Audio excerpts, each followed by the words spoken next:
I was in D.C. this week, talked to a lot of people, and of course, always on the phone, texting, emailing, and incredible story, right? To go from last Tuesday, so a week ago, the Democrats with a smashing victory all across the country on the election night, and all but the most dishonest Republicans would have said yes.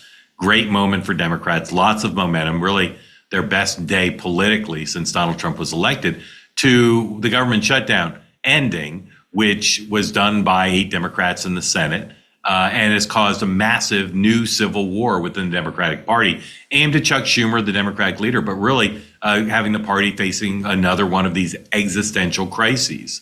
So I'm trying to put it all in context. How could we have these two tentpole events so close together, and what is it about?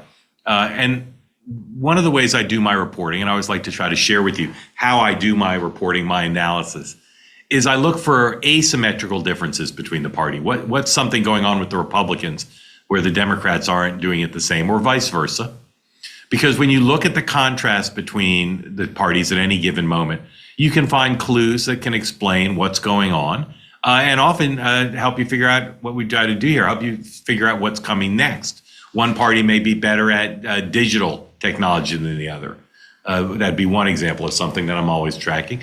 These differences emerge, though, at the same time as they are what I call the mirror moments, where simultaneously you have symmetries between the two parties where things look alike. So on the one hand, looking at the differences, but then on the other hand, where are they the same or similar? It's the push and pull between symmetry on the one hand and asymmetry on the other that I think is defining American politics right now.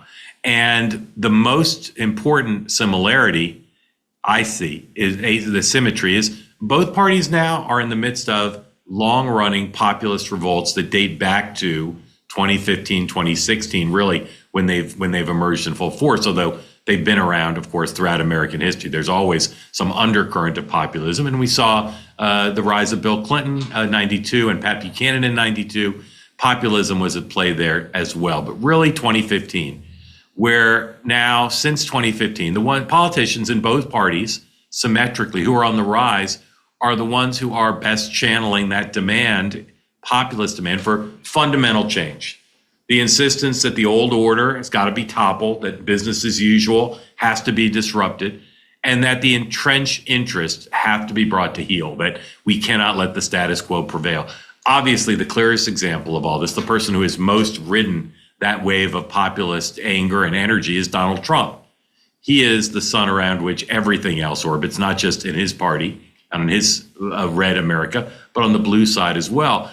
And then on that blue side, the most obvious examples now of people doing the symmetrical thing across the mirror, Alexandria Ocasio-Cortez and the newly elected mayor here in Gotham City, Zohran Mamdani. At the grassroots for both parties, again, it's symmetrical. The currency is exactly the same. It's about anger, it's often about conspiracy theories, and it's about distrust. And that distrust is extended towards institutions across the board, political, media, business. But it's also distrust towards anyone who's doing things the old way, who's protecting the old order.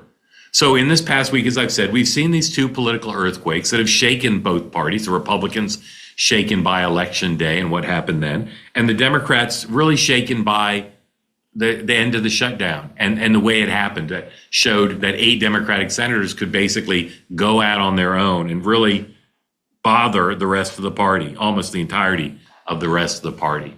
So a shutdown election ends up on Democratic terms, and then 8 Democratic senators end the shutdown on Republican terms. So how did it happen? The Republicans scored a huge win, and now Democrats are turning inward. They're bitter. They're divided. And those 8 senators, they've got almost no defenders. The paradox here and the defining asymmetry to me in this moment is how each party has handled what have been whiplash reversals in the space of a week. Never in modern history, in say since Reagan, has one party been so completely dominated by just one figure, just one person. And of course, that's Donald Trump. For the Republicans, he's the sun, he's the moon, he's the stars. He's the dominant figure who defines everything in his orbit. Across the aisle, though, I can't remember a time when either party were so utterly leaderless as today's Democrats are. One party dominated by a single person, the other party, not even a collection of dominant figures, just nothing, just a void. The midterms, all about Trump. The end of the shutdown, also all about Trump for both sides. And the Democratic infighting that we're seeing now, it's not about healthcare policy exactly, although that's certainly at issue. It's more about this question that's come to define the resistance for the Democratic anti-establishment, the populist wing. It's about, how do you oppose Donald Trump? How do you oppose him? What are the methods you use? How far do you go? But as much as these two moments are big, there's something swirling. It's bigger and it's longer running. And it is what I said before. It's the establishment wing versus the populace, the old order versus upheaval. And in both parties, these have played out over one issue of late in a pretty dominant way. Another symmetry. Both the left and the right, the Democrats and the Republicans, have played out this establishment versus populist drama around the question of America's support for Israel and the related thing that's occurred, which is allegations in both parties that there's anti-Semitism that comes with that. Okay. And whether you're talking about Nick Fuentes and his video streams or the far left campus protests that we've seen for a while now, the tensions have really torn both sides apart. These are real conflicts. You see it on social media, on cable, in writing, in essays, on Substack. You see it in politics. But I think these are symptoms not of just what's seen on the surface, Israel and anti-Semitism allegations, but these are symptoms of something deeper. And again, this is something deeper in both parties that's symmetrical. These are proxy wars, again, between the establishment and the insurgent populace who are trying to smash the old order and take the power. On the right, now, we've seen it come in sharp relief just in the last couple weeks, fights over Tucker Carlson and those who excuse or try to explain away his interview with Nick Fuentes. But that's not what it's about. It's really about the Trump era redefinition of what it means to be a conservative, okay? And a movement who sees what's happened with Tucker and Fuentes and their elevation as morally and politically toxic. So again, this is not about Israel and anti-Semitism. It's about arguments about what free speech occurs, like with Stephen Colbert, or free markets, where Donald Trump is interfering with companies by demanding tribute from them in a way no previous Republican president or presidential candidate would have dreamed of. And it's about free trade. It's about tariffs and the tariff policy, which is antithetical to a Republican orthodoxy for so long. And it's foreign policy. It's about whether the Republicans are going to stand against dictators like Vladimir Putin. That would have been the historic Republican position, and stand with embattled allies like Ukraine. You ever notice those creepy ads that pop up on your phone and seem to know exactly where you've been, what you've bought, even maybe what you've been talking about? You probably asked yourself, is my phone monitoring me? The truth is, your smartphone is constantly collecting and leaking data without your knowledge and without your consent. Every day, your phone builds a detailed profile of your life, your location, your habits, your interests, even the people you communicate with. And that information is funneled into an invisible marketplace where it's tracked, analyzed, and sold off to the highest bidder. It's not just something that's annoying, it's invasive. And it's happening all the time. But now there's a new solution, the Up Phone by Unplugged, because it's very different. It's designed to protect your privacy from the ground up.